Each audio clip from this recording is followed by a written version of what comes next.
Ya sai da Amina, yau ke na kewa baituka na ɗana.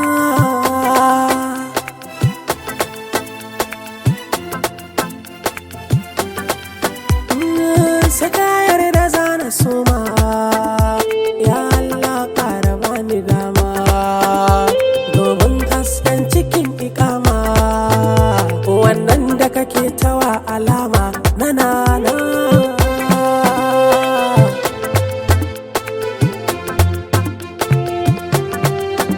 Tuntuɓan harshe rabbi kiyaye a cikin baitin uwar iyaye, kakar nan a gurin ta baye, wannan da mai san su ne ya waye jikokin nana.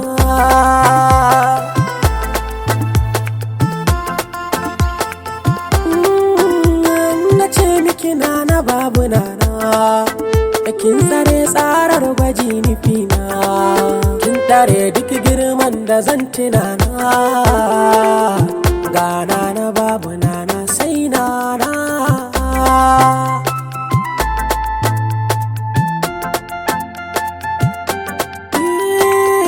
Nana Amina ke kika ɗaukaka, a cikin kirabu ya aje waraka, wannan da babu mai bashi sadaka, ai ɗan cikin ki ne girma sai nana.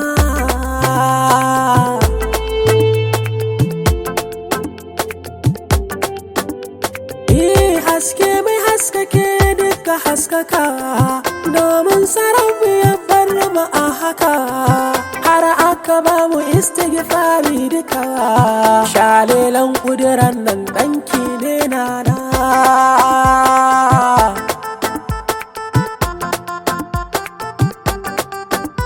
Ke Allah yake wa bishara, ya ummin sayyidina bushra, ni da ƙaunar ku nake gadara, jalo ya rasa ku bai da rana sai kuna.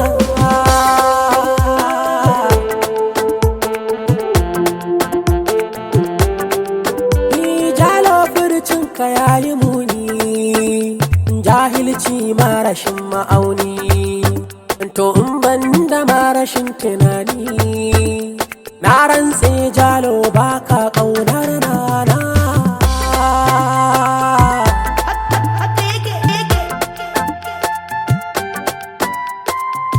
Ita ce take ta zance da mala'ika, ita ce ta zo da sirrin duka sirrika, an yaye mata duka hijabubbuka.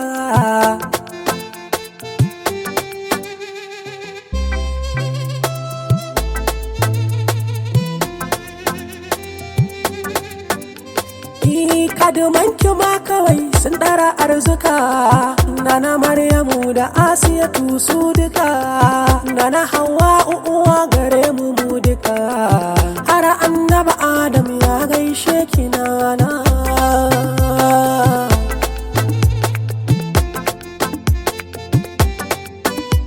Iya mahaifiyar mahaifa da isa kike, wa za ya kai ki ko an masa fiffike, matsayin kitin azal aina daban yake, in babu ke babu kowa nana.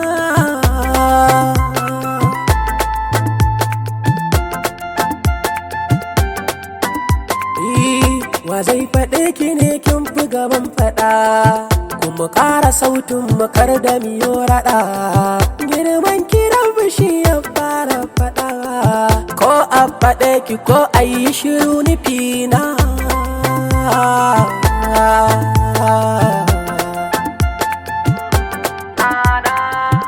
Innal halalu bayyana na sani, innal haramu bayyanan ina cini, kayi furcin da zai samu gunaguni, ka faranta wa makiya Allah har nana Amina.